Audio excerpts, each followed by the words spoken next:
Warning, we are a spoilers podcast.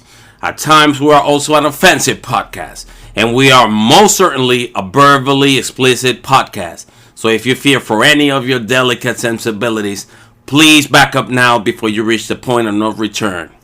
Alright, pussies, this is your final warning. Alright, thank you for listening. This is Cinematic Anarchy. Today we will be talking about Killer Klowns from Outer Space. My name is Zeph. I'm also here with my two co-conspirators. We have Omar. Hi everybody. And I'm the fat fool over here to the left, Chris. And today we have a couple of new things for you. One of the things we're going to do a little bit of trivia with you later, see if you can get these answers right. But eventually we'll be breaking this down over into the B-rank trivia. But right now we just have some simple movie trivia. You did say co-conspirators, right? Co-conspirators. Today's big word of the week is brought to you by us. Well, that's not that big a word. Co-conspirators. We are your co-conspirators. That's fine. We're co-conspirators, or as our name goes, the diligent derelicts. The diligent derelicts of downtown Detroit. But we are not located in Detroit. We are nowhere near Detroit. That's a drive. And the second part of what we're doing, we actually tried a little bit last week. We're going to go ahead and ask our question of the day.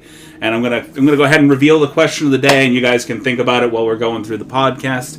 That question of the day is, what items could you buy that would make the cashier at your local store the most uncomfortable?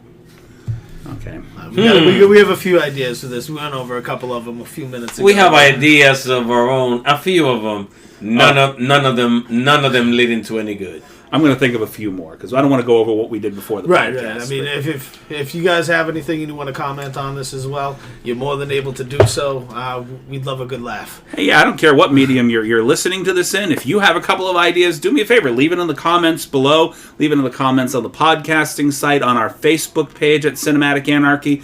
We're on Twitter, and we're trying to get something up on Reddit.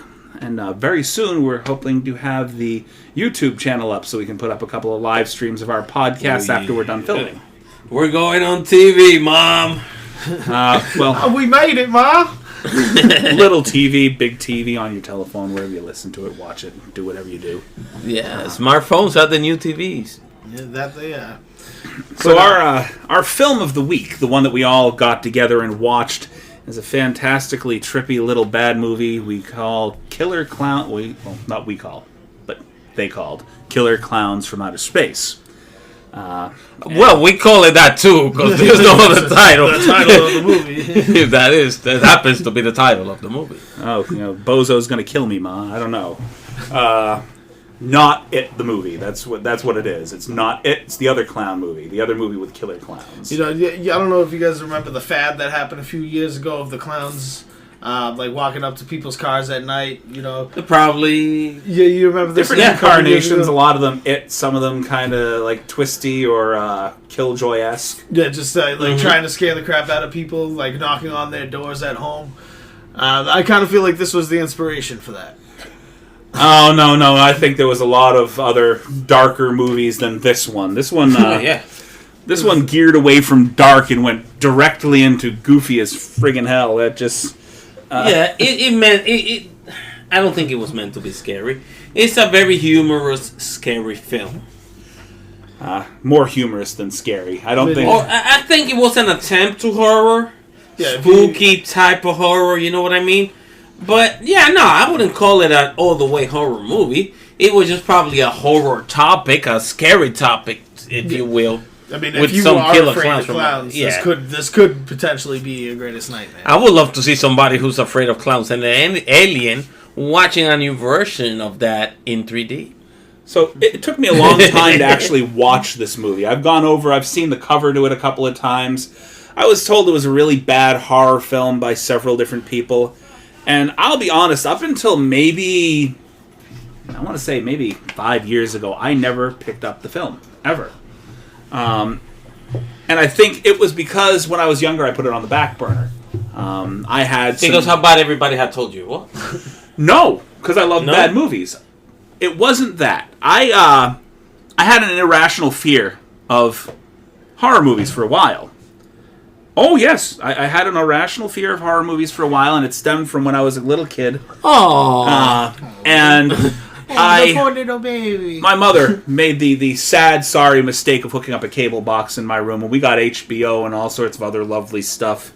And one night, I'm watching TV, I was lazy and in my bed. I bet you didn't get scared of what showed in Cinemax. No. But what it was I was up late one night, not on Skinamax, and Nightmare on Elm Street, I saw it for the first time. Ooh. And as a younger child, that movie... that movie will definitely do something to you. A movie about basically a ghoul that hunts you in your dreams. Don't sleep or this thing's going to tear you apart. Yeah, I was a bit of a puss back then, and it a bit. I think that movie and probably Candyman will probably, if you're too young and impressionable, you shouldn't watch it. No. One thing I could say, because I know I never had too big of legitimate fears because of movies. Like, I've never seen a movie and just been like, oh god, like, this is it. Like, I'm gonna die from this lady or this guy. Depending on the age. The closest, well, once again, I wasn't really able to watch, like, scary movies or anything like that as a kid. So, I guess that's kind of what it was. But I've seen some frightening things. Now, I'm not saying I was irrationally pissing my pants up till 5 years ago and not watching horror movies. What it was it was until Sunday. This past Sunday. That's what it was. No. I started watching horror movies, like, I want to say, younger teens with my friend Allison, the young lady who we used to have marathons in her basement. We watched, like, Hellraiser, so on and so forth. But that one just got put on the back burner. It wasn't it's Killer Klowns. It never interested me. You know, it wasn't one of those films that I picked up and said, yeah, I want to watch this. What made me watch the movie is one of my favorite comedians is in the beginning of the movie. And he regrets being in this movie, Mr. Christopher Titus. Yeah. And he was part of that bad film, and I got to see him short part. He regrets being in it. Oh, yeah. This dog shit movie. Some things that I've heard that he's done, yeah. He says he regrets being in that film, but... maybe I'm putting words in his mouth. I misheard him. I don't think I did, but... as far as bad movies go, this one was pretty bad. Yeah, I want to say it's right up there. Or down there. We could say it was at the height of lows. It's like voiceover actors are better actors than these guys. It's one of the lowest of the highs and one of the highest of the lows. So before we really dive into it, I'm going to go over the beers that we are currently drinking right now. The beverages that we needed to lubricate our minds with to get into this particular podcast today. We'll start with Zeph. He's got I got a pussy drink here. I'm drinking some Coors Light today. Taking it a little easy. Gonna go home later, play some Jump Force. So, you know, I wasn't into the IPA today. I craned my neck. I thought I gave you a Coors. I literally thought you grabbed something that was called a pussy drink. Oh, I was craning my neck to check out the label. I'm like, I knew I gave him a Coors. What's his pussy drink? We ordered it directly from Starbucks. Oh my god. Oh god. Oh my god. Sorry, Starbucks. I love you. Oh, yeah, please forgive me. I'm not a coffee drinker. My bad. I am a coffee crack addict. I will fully admit. Coffee crack. Oh yeah, no. There's a place down in Faneuil Hall. They're freebasing coffee now. There's a place down in Faneuil Hall that gives you a cup of cappuccino with 5 shots of espresso in it, called a Crackaccino. Oh, goddamn. Yep. Oh lordy. Like I said, I'm a coffee crack addict, and that will give you near to a heart attack. Crackaccino. Okay. And Omar, your beer. Well, I guess I went full aristocrat today. Great North A-Works RVP Robust Vanilla Porter. However, however, I guess it's not. Yeah. Not a second drinkable drink yet. No. I mean, I've tasted something else. Other beers. I love beers. I love beer, and I love beer that I've never had before. I'm not gonna say I hate this one, but I don't love it.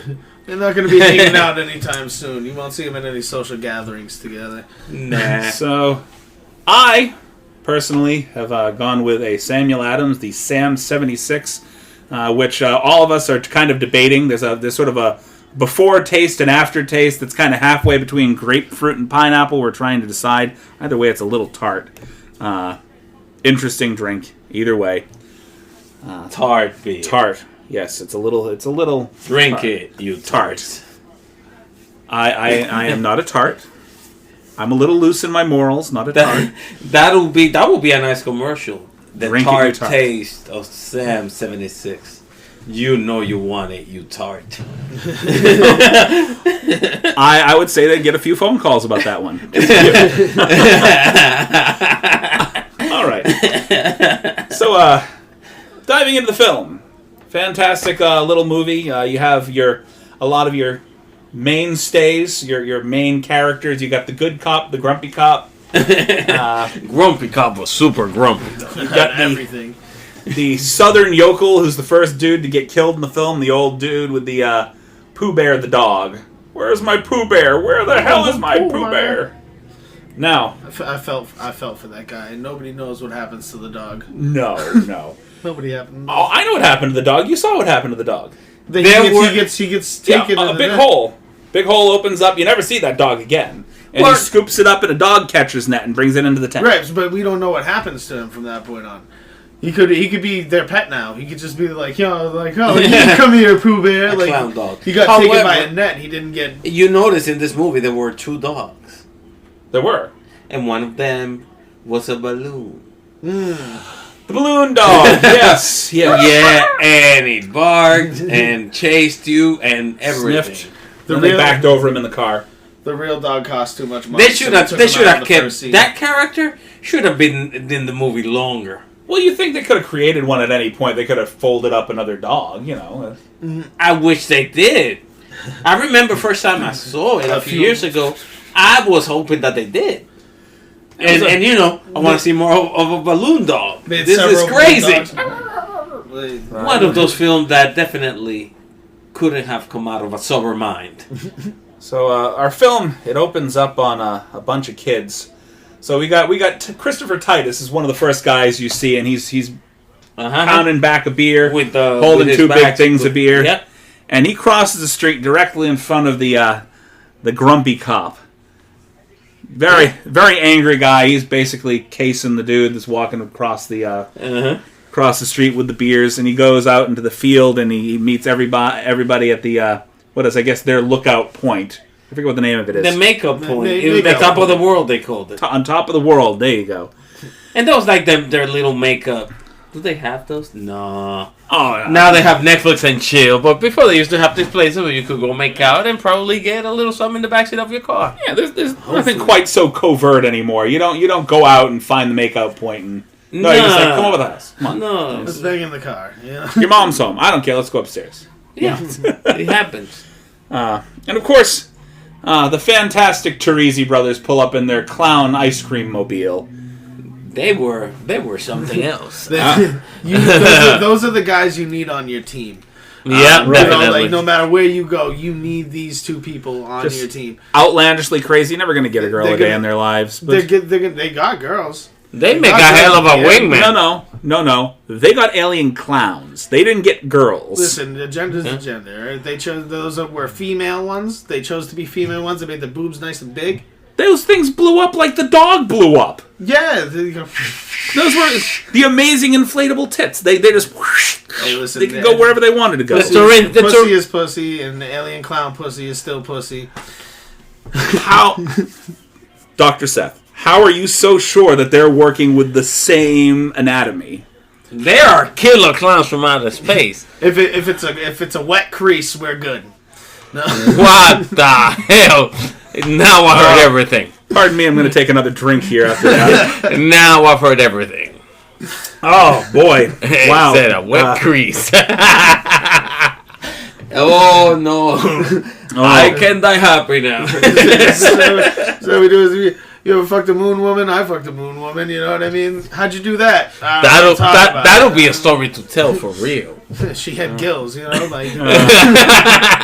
There was a movie. You remember Species? Yes. Whoa. Henstridge. Not only very beautiful Natasha Henstridge, but the story is just off the wall crazy. If you think about it, that could have been a great bad movie. It was actually, the first one was a great good movie. That, however, They turned released in. Species? They had I want to say 3 Species movies. The other 2 were horrible. No, I know that, but the one with Forrest Whitaker, the first one. Yeah. That's a remake? No, right? No. But that could have been a great bad movie. That one, the first one, Right. the story could have been just crazy. Probably added a story. If he gave it to just the wrong guy. Exactly. Just kidding. All you had to do was give that to just the wrong guy. Hand over the Species script to Lloyd Kaufman at Troma. Let him do it. That would have been fun. Yeah. You know what we can do with this? And he will make a gangster movie out of that. That's it. Just based in outer space with a female symbiote alien entity that has come here to mate. Yes, and a lot of bikinis. He's very, very good on bikinis earlier in his But films. that'll somehow be a gangster movie. Well, I feel like bikinis is the least amount of material that you need, so your clothing budget isn't going to be. But in all seriousness, we over here at Cinematic Anarchy love Trollman, love Mr. Kaufman's work. Oh no, I'm not saying that he would do any damage. I was just saying as a bad movie if he made it. But I'm telling you, I love Lloyd Kaufman. He would have made it a love story, a gangster movie, a comedy, and a horror film all in one. Was it in? And it's a science fiction movie. Wasn't Species in part like a love story? There was a bit of a side storyline there. All of those movies have a side storyline. Yeah. Anyway, moving back to what we were originally talking about. So, the beginning of the movie, my favorite line comes out of the Teresi brothers. So you got Paul Teresi, and he pulls up into his truck, and all these kids are making out and having their various sessions in their cars, and he comes down the way in the clown ice cream truck. Various sessions. And he announces over his loudspeaker, "I'm JoJo the ice cream clown. We'll give you a stick, you give it a lick, and it'll tickle all the way down. Ice cream, we brought our goodies here to you. A tasty treat for while you screw. Let's take a break, cool off those hot lips with our frozen fruity bars, icy wicey fudgy wudgy bars, and everyone's favorite delight, the lick-a-stick," which he does with a hip-pumping motion as he says that last part. All right. He was humping the air. You know, I don't know. So they pull up, which, you know, I don't understand why everybody was so upset at them. You know, nobody was actually like hooking up yet, and they were just about to get ice cream at night delivered to them. You remember the line he yells right thereafter? They're all yelling at him, throwing shit at him, and he's like, "You want ice cream? Well, you're not gonna get any." And everybody yells back at him, "We were before you got here." I mean, not for nothing. If you take a girl out on a walk down in the park, or like you go walk down a trail, and there's ice cream, you're gonna stop and get the ice cream. Now the ice cream comes to you, and you're all upset. I don't understand. And then we, right afterwards, you meet Debbie and Mike. Debbie Stone, Mike Tobacco. Fantastic last name. Mikey Tobacco. You figured that was like maybe a placement there, like they were going to try at some point to maybe promote it as like one of those movies, like, hey, you know, smoke Newports. It's as cool as these Killer Klowns here. Yeah. I think people would have stopped smoking if that Mike Tobacco. Yes, Mike Tobacco. And that you see them, and that's when they first see that comet or whatever. Yep. It's actually the big top. The moment everything changed. That was the big top was their ship, and that was their vehicle. Of course, then Farmer Gene Green, that's what his name was. Gene Green. Gene Green is wandering through the woods, thinking he's going to get gold from this friggin' big top. And this is why we are the delinquent derelicts, because none of you knew that was Mr. Green in the woods. Me and Seth, Zeph here, we looked it up, and this whole thing was supposed to take place in like a California setting. Yeah, it was. Was it Santa Monica? Santa Monica Boardwalk, something along those lines. I'll re-look it up for us. But the reason why we found this a little weird is because one of the opening scenes, obviously, with this guy, Farmer Gene Green, you've got this guy who's definitely some, like, southern yokel, like, Tennessee, Georgia, in and around that area. Some guy from the backwoods, from his cabin in the middle of the woods. And he's thinking he's going to get gold or silver or something out of this thing that just landed. What we call in the city a middle of nowhere dweller. Yeah, very much so. And so that's what he went. He went out to the woods with his bloodhound to go and... Yes. To go and get gold from whatever this was. And he finds the big top and he's like, what the hell is this? And then as he's not paying attention, one of the clowns reaches out, scoops up his dog. And he starts yelling for Pooh Bear. So apparently his dog was named Pooh Bear. Pooh Bear. He gets so pissed that he can't find his dog. He grabs the wire that's holding up the tent and electrocutes himself. That was the Santa Cruz Boardwalk. Santa Cruz Boardwalk. And Watsonville, California. Okay. But either way, it's California. It doesn't seem California, like a nice southern man hanging out in his backyard. I suppose there's southern points and northern points in California. I just was unaware that anybody talked like that over South, there. Though, yeah. Yeah, Southern California is definitely different than Southern Georgia, or or the South around Georgia. This guy says the second best line in the entire movie. This thing's wired, as he's like half zapped out of his mind on the ground. It's just like the beginning of the movie, like the main screen when they show him getting electrocuted. It looks a lot better than the actual movie itself. When that scene, like seeing just a short clip of it as opposed to seeing the full scene, and it's terrible acting. I didn't mean to like take you out of your mind frame there. I was just thinking that Omar, you got a chance to watch it on Prime. On Prime, and I discovered that they have a whole lot of stuff, information about the movies. Well, that's not at least that one. I wanted to ask you initially. So what the version we watched was the Arrow Video 4K transfer. And you said that the quality between the two versions was far different. Man, anything before 92, you don't need to spend extra money on a blue. I mean, I guess if you like the film that much. But to me, that's really not that different. And this last time I saw it on a very good TV. Okay. And I saw it now on a very good TV, which is yours, a Blu-ray version. Yeah, it looks more crisp or whatever, but it's a movie from the 80s, 90s. Like, come on. One movie I watched when I was younger, The Bone Collector, with Denzel Washington. Yes. The quality of that movie was shit.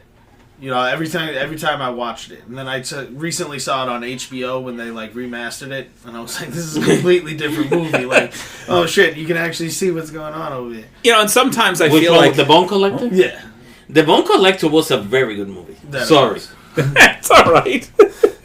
No, I like The Bone Collector too. As a matter of fact, one of my wife's personal favorite movies.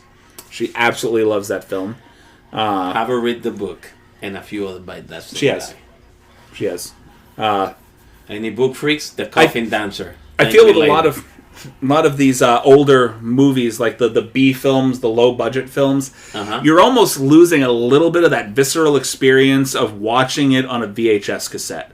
That sometimes the tracking's a little bad, but you get a much different experience than watching it on Blu-ray with all that stuff smoothed out.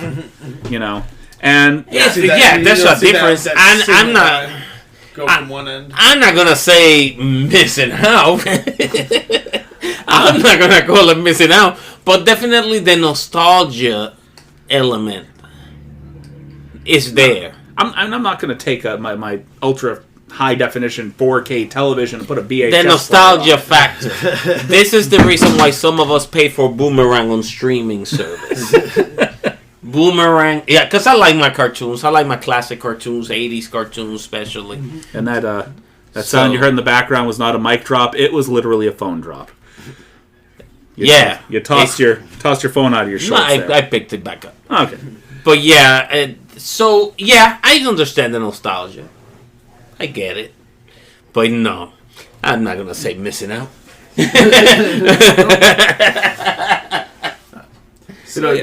But with Killer Klowns from Outer Space, when they actually get past all this scene and they finally get it, when you were showing us the deleted scenes for it, I feel like that would have built to the story a little better, showing that why she's legitimate, like why she has a legitimate fear of clowns. Yeah, I think. Yeah, I mean, Debbie having a legitimate fear of clowns, giving that whole backstory to it would have been perfect. The problem with giving that story is the fact that they gave it well in the middle of this tent, the big top. Well, they've just entered it. They're in one of the corridors. They haven't quite figured out what the place is yet. Mm-hmm. But it's like, really, I mean, it's Killer Klowns from Outer Space. These clowns have been going in and out of this thing, killing people, obviously. Yeah. In all honesty, they're going to give this whole dialogue, this monologue, in the middle of one of these corridors, and not a single one of these clowns sees what the hell's going on. Because they all left to go kill people. No, they were all still in the tent at the time. At that point, they hadn't spread out to go do anything yet. No, they're still there. They're just robbing people from close by. They were having a board meeting. They all got into that one room in the middle of the with Clownzilla. A board meeting. The Clownzilla standing up there and he's just like, all right, go kill people. And they're like, where do we go? You go left, you go right. There were clown playing cards. Something. Whatever, clown. Drinking alcohol, I'm pretty sure that's what most clowns do. Some kind of powwow in what's going on with those clowns. I think the scene would have been maybe better delivered just outside of the tent. Yeah, like before they go in. She's like, I don't like tents, blah, blah, blah, like, because I hate clowns. And they don't really know that there's clowns in there at this point. So why are the clowns being brought up? Well, circus, I guess. Circus, when you hear circus, tent. one of the first things that you think of is clowns. The other thing is animal cruelty. And ooh, wow, you've had some dark experiences with the circus, I take it. You agree with torturing animals for entertainment? Well, none of circus have animals. Well, not anymore. Back in the day, however, probably when you were little, most did. Because I remember being, well, then again, I'm the oldest in the group, I believe, but I remember I was already kind of a grown man when they had mad animals, and you're whipping anybody for entertainment. Cherished moments for me. I went to the Ringling Brothers Circus as a kid several times, and I never really even thought of that. Yeah, this is crazy, right? Like the child nostalgia of loving the fact that there are, look at this. I've never seen an elephant before. Great. Well, nobody else has seen an elephant on a ball either. That's right. But they're torturing this animal to make them do it when the animal should be out living its life, cracking whips at tigers and lions and shit like that. Living its best life. It's not a domesticatable animal. I think I like the acrobats and the trapeze artists a little bit more than the actual animals. Even you sidestep into the freak show aspect of it. All that they choose to do that. I mean, yeah. I think at this point I'd rather see like a Cirque du Soleil. But then you have a bunch of other stuff you could go for, but one of the main things is animal cruelty. Really, it's a shame that they had to go through so many years with that. But pretty much it's animals. It was animals and clowns, is what you think of when you really see when you think about the circus. I'm sure that animal rights groups had to have investigated some of these places. Some of them had to have seen that in some places the conditions were good enough that they weren't considered abuse, right? I was a couple years ago, the Ringling Brothers or whatever, the one that's local to us. Yes. That was the last year that they ever had elephants. They finally got them to stop that. There's no more. I thought Ringling Brothers were just done altogether. I thought they dissolved. Well, probably after this. This was a few years ago that they finally completely stopped everything. Huh. Okay. So now it was just clowns and the trapeze artists and clowns, terrifying fucking clowns. I think we've all met people that are afraid of clowns, and it's a legitimate thing. Yeah, my buddy Mason, he was deathly afraid of clowns. I'm sure anybody that was associated with John Wayne Gacy is definitely afraid of clowns. More than likely, anybody who knew John Wayne Gacy is afraid of clowns. Or should have been afraid of clowns. Yeah. Well. Oh. Yeah. So yeah, this film was The Killer Clown from Planet Earth. From beginning to end was one of the stranger bad films that I'd seen. And actually, the lead cop, and if you'll do me a favor and fact check me right here, because I'm not entirely sure what his name is, but the gentleman that plays the lead cop, the good guy that's The good cop. Debbie's ex-boyfriend, who eventually, I guess, steals her back at the end, it looked like. With no, real effort. Nope. There was no point in time where it was like, I either choose you or I choose you. It was just like, he's now kissing her on the back of the head, holding on to her, and then her current boyfriend is just like, yep. I think it's all over. No more clowns? I guess Luke got big knocked.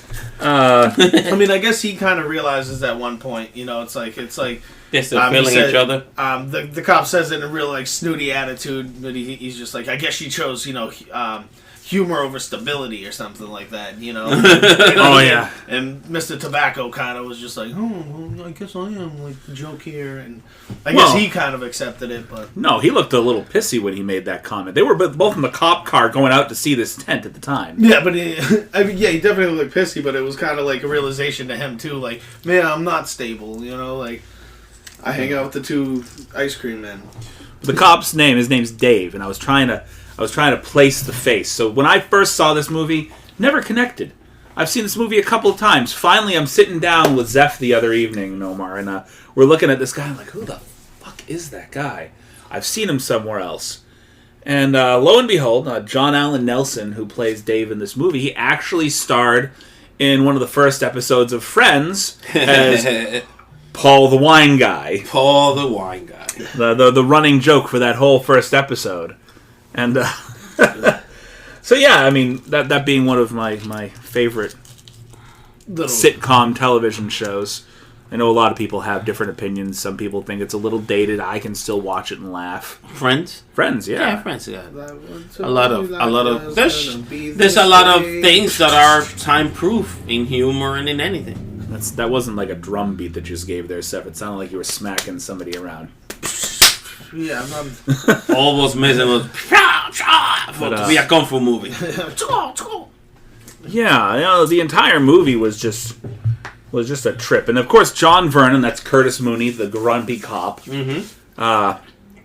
You have that foreshadowing in the beginning of the movie where they both go. They finally figure out that there's these killer clowns turning people into candy floss or cocooning them in candy floss to eat them, or I wouldn't say eat them.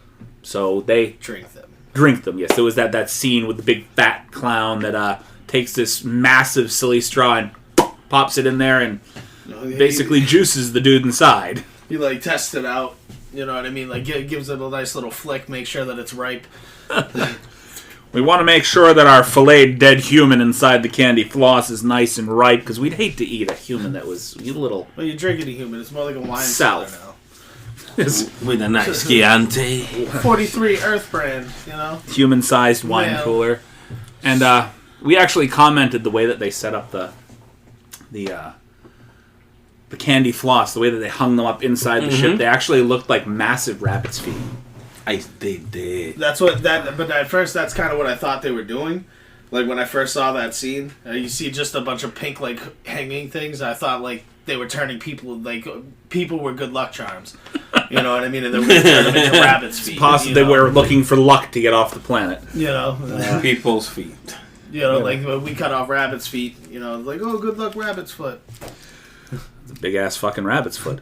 But big-ass alien. Curtis Mooney gives a little bit of foreshadowing, yells after them, and goes, you know what? You go ahead and make dummies out of yourselves. You're not going to make a dummy out of me. And then, lo and behold... He got played by a killer clown. Yeah, he's turned into a dummy by a killer clown. He was dumbed out.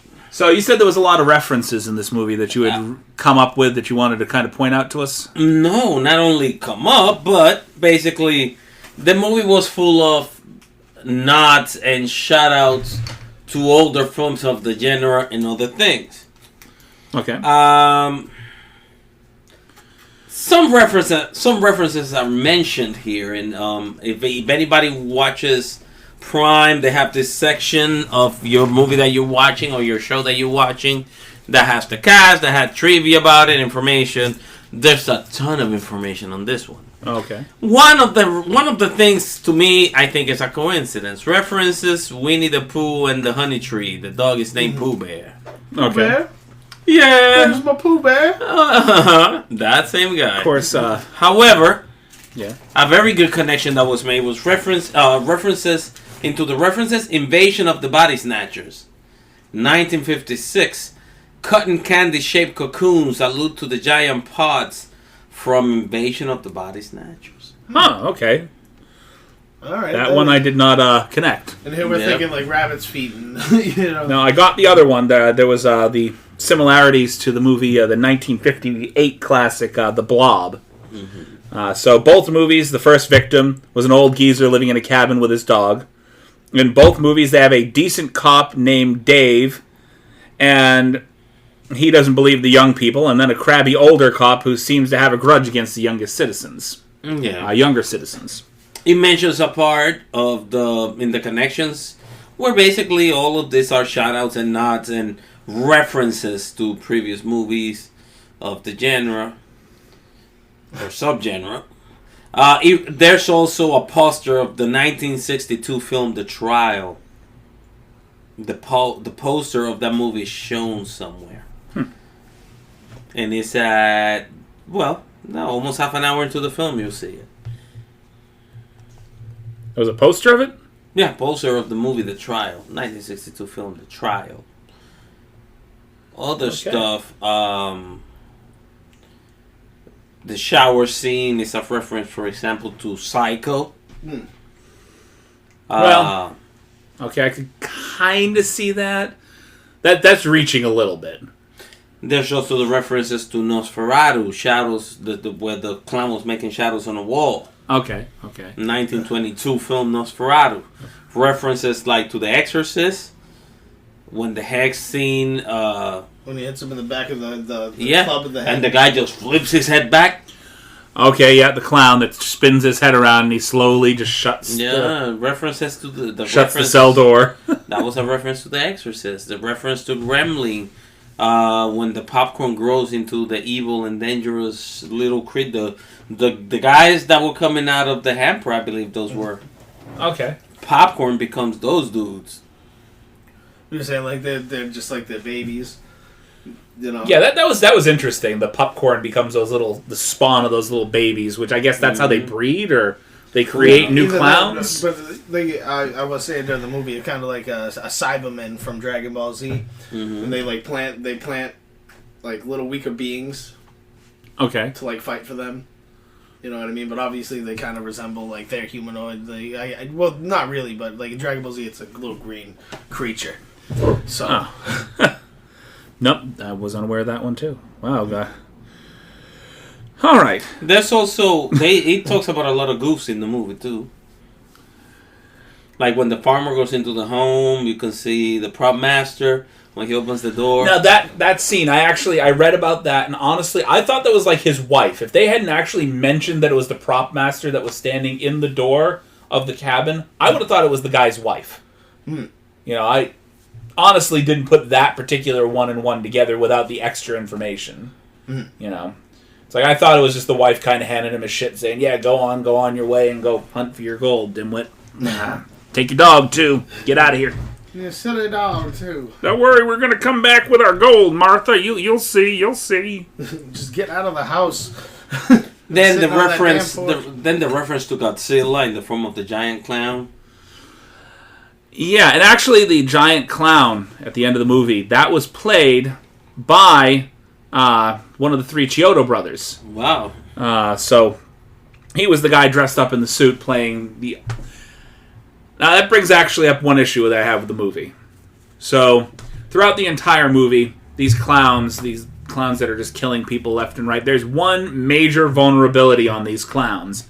And that is pop the nose and the thing dies. The rest of their body is completely invulnerable, except for the big red target on their face. Right. I mean, you can smack them around, kick the crap out of them, and they're just going to stand there like you're hitting a brick wall. But you pop the nose, and they...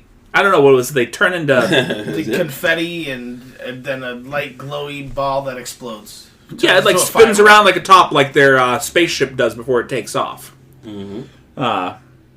And yeah, I had a real problem with that because I watched the ending scene and it was just he gets captured by this massive Godzilla clown. Dave's picked up into the air, and then Dave's last resort is, "Oh my God, I'm going to take my badge off and pop the clown." That was the saving move: is him popping the clown's nose with his badge. So, Yep. I don't know if you guys didn't watch Game of Thrones.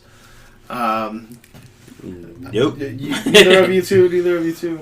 There's actually a scene in one of the battles, and this girl gets picked up, right? And mind you, she's a little girl. She gets picked up by a giant.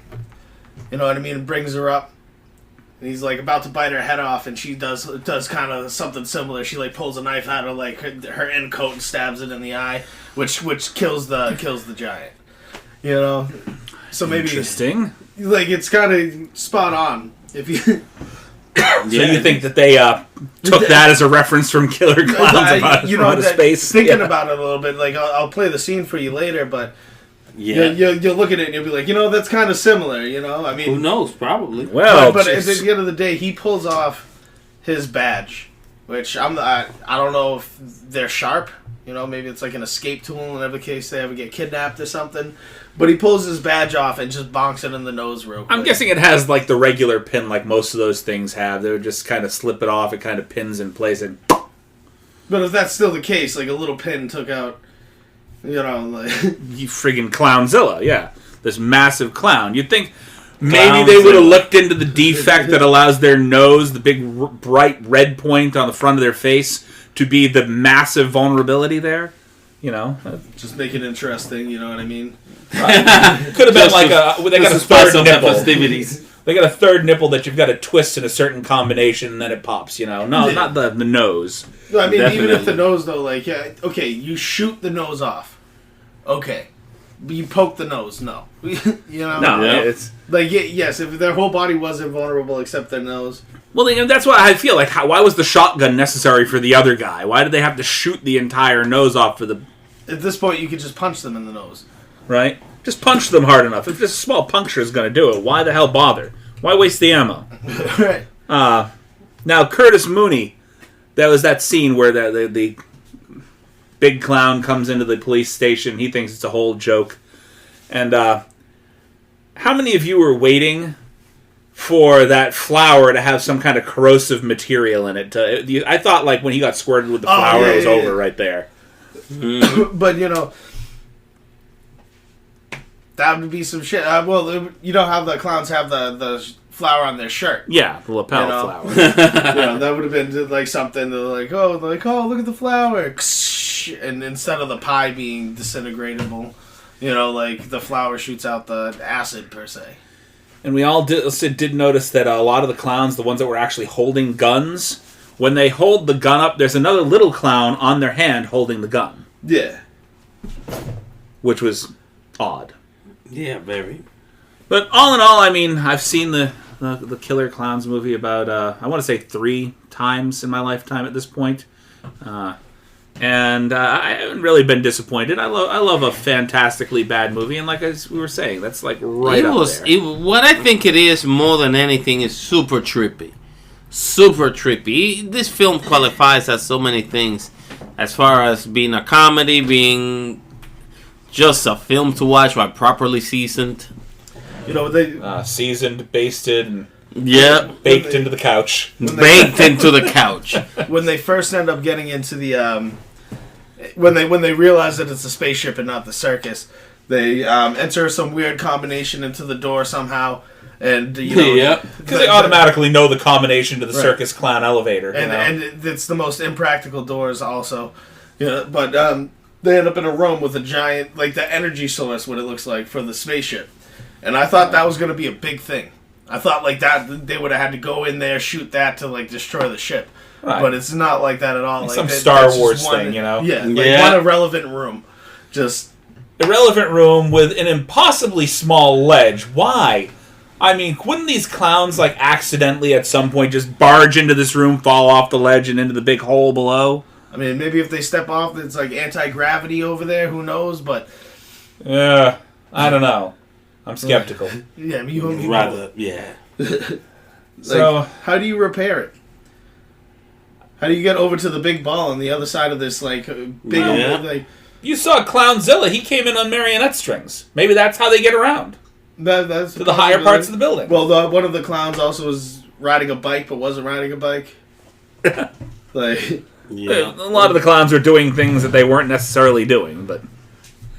all right, so let's move on. I mean, we've all seen some other things during the week, except for, I think, Zeph.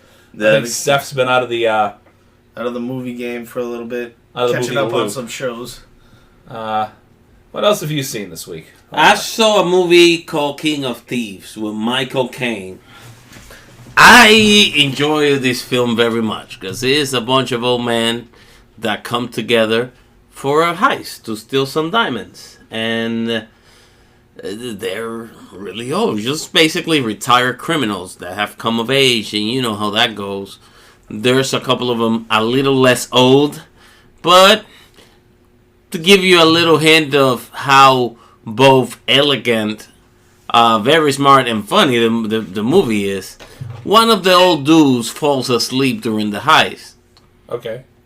He was a guy that was sitting across the street to be a lookout in case an alarm went off. Oh. Okay. And that guy was alone, like in a room across the street from where they were doing the heisting. So he was watching from like another apartment or something in another building. And he fell asleep right there by the window.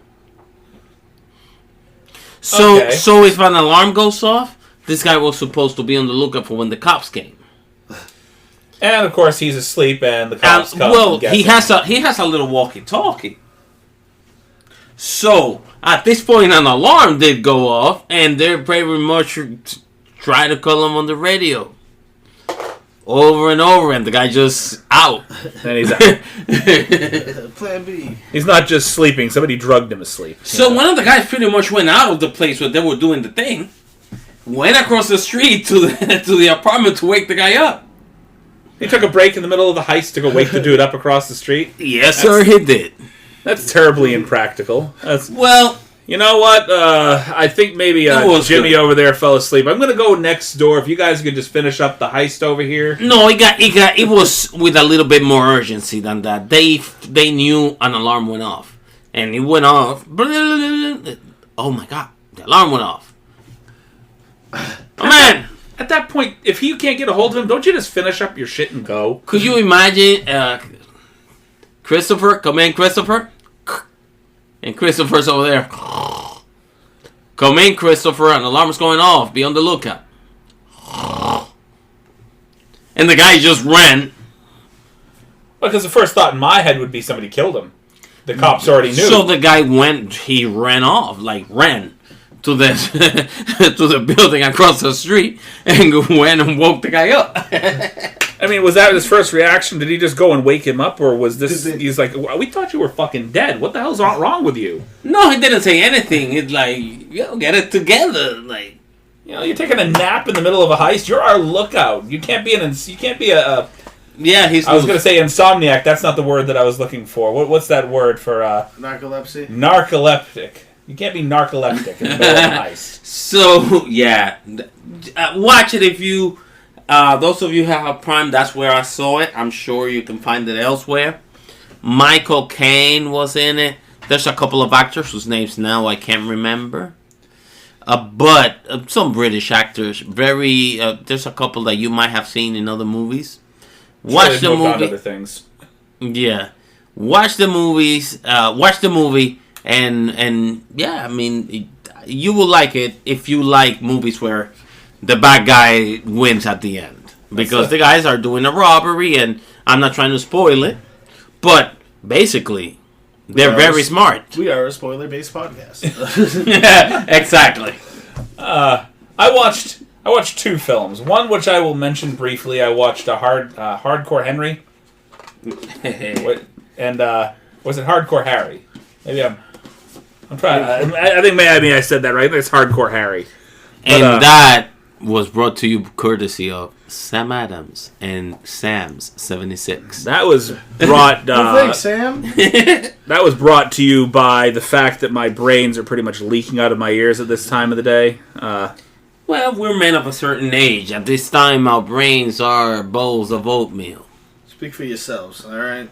Well, you're a younger I dude. still got a little bit of time left. See, I corrected myself. I corrected my mistake, and now I have to correct the correction of my mistake. It's Hardcore Henry. Hardcore Henry. And that was a pretty decent film. It was one of those. I guess we're touting the fact that it was all kind of done as a first-person point of view movie, and the few people that I know that have seen the movie actually led me to believe that it was all done in like one take, which it definitely was not. You could tell, they cut away and brought you to the next scene, then cut away, brought you to the next scene, and that was actually not a bad film. Made me a little queasy trying to watch it a couple of beers in, because you're trying to concentrate on what's going on, and obviously it's like a first-person shooter of a movie, so your vision's all over the place, like you're seeing through his eyes. And the second movie, which I thoroughly enjoyed, was Henry Rollins in He Never Died. The movie about Cain. So yeah, Cain, who was condemned to immortality. Yeah, basically Cain. The whole plot was he's been condemned to immortality because of the murder of his brother, and he's forced to walk the earth for the remainder of days. And so at this point, he's calling himself Jack in the film, and he, I guess, through the years, had a tendency to get into cannibalism. So most people get into drugs. Some people get into drinking. Some people eat people. His particular drug, the thing that made him crazy, whenever he did it, was people, human flesh, blood, and so when you meet him, don't worry, Jack. Whatever takes you through your day. He's talking about being sober. He's been sober for many years, and I didn't know what he meant. I thought he had been off the drinking. And it did not until later on in the movie you figure out, oh, he's been sober and off cannibalism for many years. I haven't been eating people. I've been a good boy. Wow. Whatever your drug of choice is. Me and Hannibal Lecter, we do not hang out anymore. That was a fucked up relationship. I decided to step away. Yeah, that's crazy.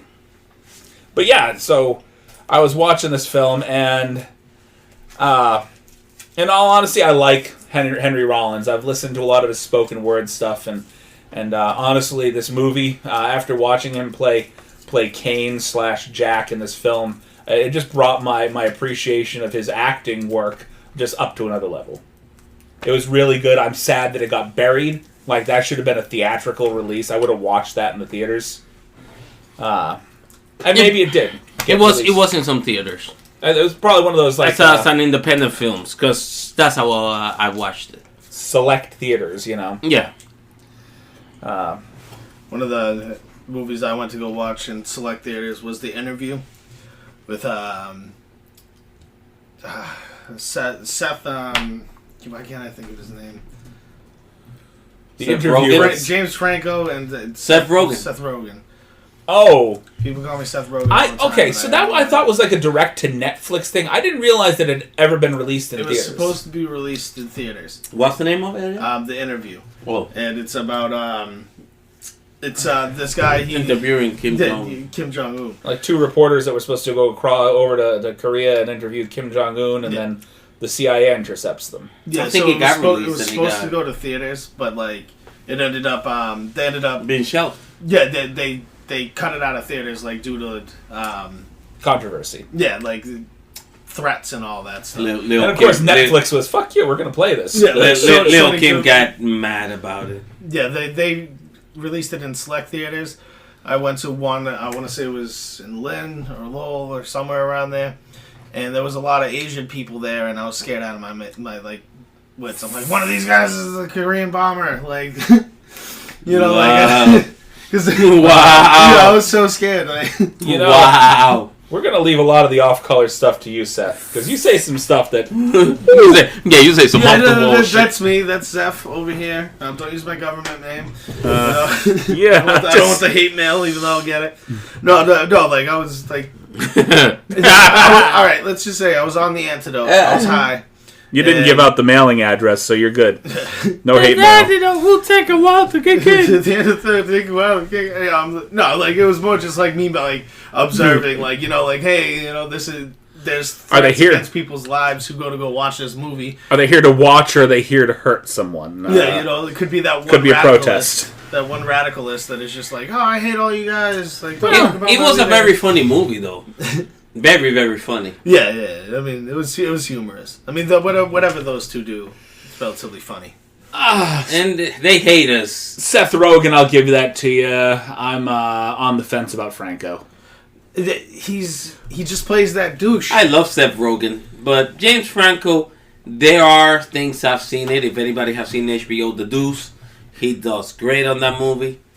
Comedy, I don't care for him that much. He's, as far as I'm concerned, he's sort of an acquired taste, like the taste or the aftertaste of vomit in your mouth after a night of partying. Some people like it. Some people, not so much. Me, I don't like it. Well, I don't like him on comedies. But he's not a bad dramatic actor. I don't like him as a lead. I like him as like the buddy to the guy that's in the film, or the sidekick. Yeah, I mean I think that's why I really didn't like the most of the Sam Raimi Spider-Man movies. I know James Franco he wasn't one of my favorites. The New Goblin. I don't think his father was the Goblin in that. Didn't he become the Goblin? He became the Hobgoblin. The Hobgoblin. Yeah. Right. This is that one movie that they did. Him and that other guy from Eastbound and Down. What's this guy's name? Super funny. Kenny Powers. Kenny Powers. That's the character, Kenny Powers. Have you seen Eastbound and Down? I've seen a little bit of it. He's just the ultimate douche.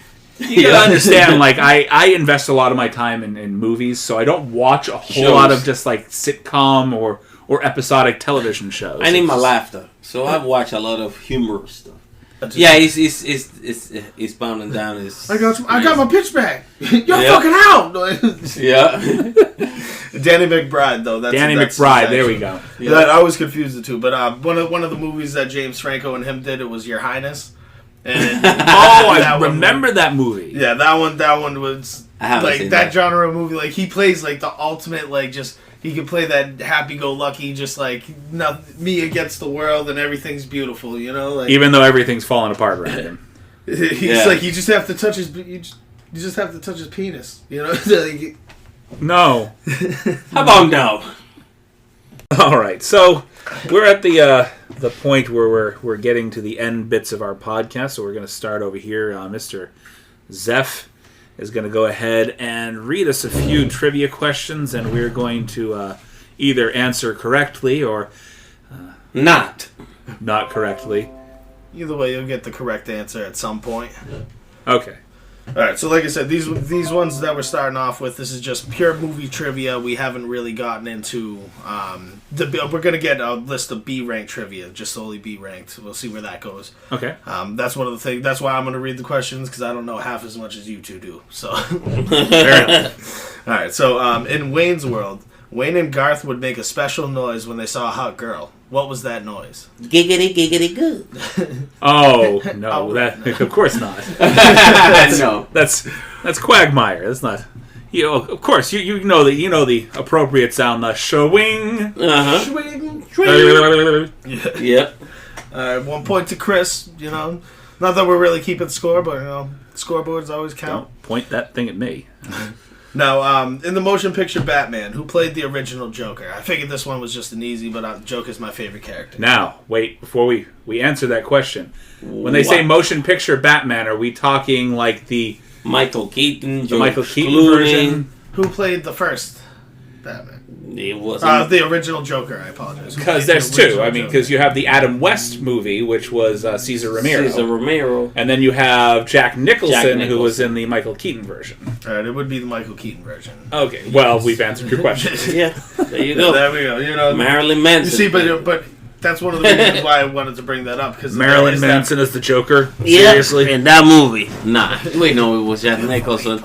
I love Jack Nicholson. One of my favorite actors ever. Shout out to Jack Nicholson. Mm-hmm. He's a nut. For this one here, that's not one of them. So in Beverly Hills Cop, how did Axel disable Target's and Rosewood's unmarked police car so they wouldn't follow him? Taggart and Taggart. He put a banana in the tailpipe, right? Mm-hmm. That he did. Mm-hmm, yeah, a banana in the tailpipe. That's what he did. I've always wanted to do that, just to see what it would do. To see what happened. They just shoot out the banana out the back. Alright. So in this one, in Pulp Fiction, Maya brings Vincent to the themed restaurant. What is the name of the restaurant? Ooh. Oh, good Lord. Maya brings Vincent to a restaurant, a themed restaurant. I remember, but I don't remember the name. I honestly have no idea. I can't even come up with a pun for that. Just Red Lobster? Yeah, it was Red Lobster. Red Lobster. Everybody loves a Red Lobster. You guys give up on that as well? Yeah, I give up. It was Jack Rabbit Slims.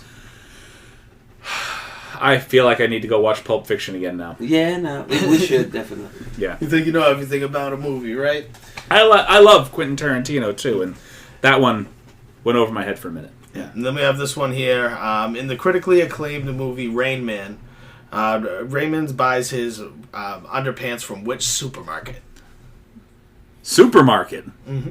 Did they call it a supermarket on the card? It's Kmart. But they call it a supermarket on the card? Supermarket. Like, I call it like a retail store. Supermarket is where I go buy my groceries. I'm not getting my BVDs from the produce aisle over here at Market Basket. You're tired and wide. Kmart used to be like Walmart.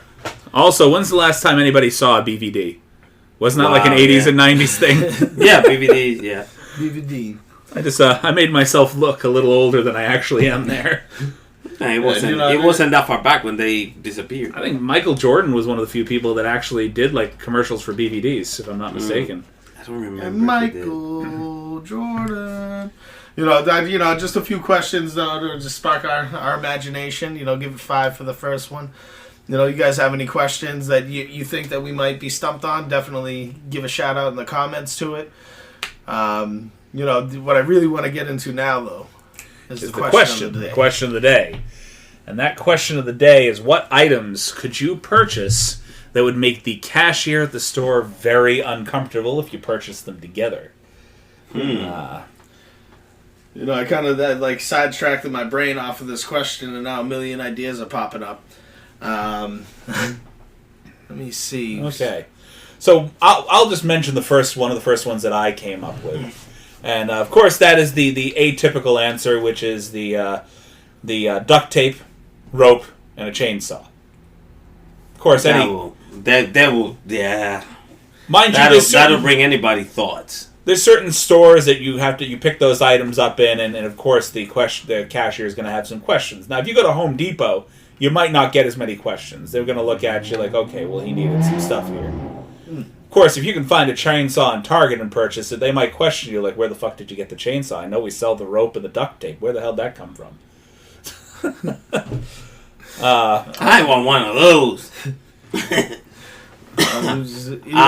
Something as simple as, breaking up, bringing, straight edge razors and bandages and just rubbing alcohol with you. Just bring those 3 items up there. Or a lemon or salt. Yeah, just something. It's like, why do you have all 3 of these items? Right. I like to cut myself and then dip the lemon inside it and then wrap it up in a Band-Aid. Oh, no. You said one before, and now I can't remember it. Oh. Before, when we were off the air, condoms. Condoms, Viagra, and lighter fluid. So many things come to mind. Yes. None of them good. No, not a single one good there. another set of things that might make the cashier just a little bit uncomfortable. Preparation H, lube, and a plunger. I'm saying the turkey baster with the preparation H, like, oh man, this guy got him deep in there, huh? Like, oh yeah, no, the turkey baster with the preparation H would have been far worse. We got some deep seated issues here. We're gonna have to go deep. Come on. This is not a therapy session. Like. Tell me about your childhood. It wasn't good. It involved the turkey baster and a little bit of preparation H to the mouth. Boy, will that tell me not to swear to the priest again. You know? Oh, good Lord. Oh, you had to go there. It had to be said, and it's been said. Do you know what your penance is, child? You know, I'm just, give me 50 Hail Marys. Pastor Vic, please, no. Drop and give me 50. There's like so many like just sketched items that you could like really bring up, like rope. You know, if you do like the rope, rope's the shovel, go-to. The rope, the shovel, and what else? The chainsaw. You know, like just simple stuff. Like so here's a good one: tissues, lubricant, and a copy of Patch Adams. Well, you know, Patch Adams is my go-to porn. You know. Robin Williams and that nose. No, I'm good. Actually, I think I was talking to you guys earlier. I think I've seen entirely too much nudity from Robin Williams in films. I just watched World's Best Dad, the Bobcat Goldthwait film, and there's this whole scene at the end of the movie where he's found in his lie, and he's so happy that he runs out. He's basically a school teacher, and he runs out, and as he's running down the hallway, he's disrobing and taking off clothes, and finally he gets to the point where he is bare-ass naked, and he makes it to the school pool, climbs the ladder, and just jumps into the school pool bare-ass naked. And I'm sitting here going, everything that I've seen of Robin Williams in the past told me this was a hairier guy. That should not have been his butt. I've seen The Fisher King. I know that's not what that looks like. Let's a middle school teacher. Let's go run out and just completely indecently expose ourselves to a classroom. You know? That wasn't the one-on-one I put together. The one-on-one I put together is that body from him would have taken an incredible amount of waxing. Just the amount of pain he would have had to go through. Just reminds me of that scene from 40-Year-Old Virgin. You motherfucker! Just... Oh. It hurts so bad.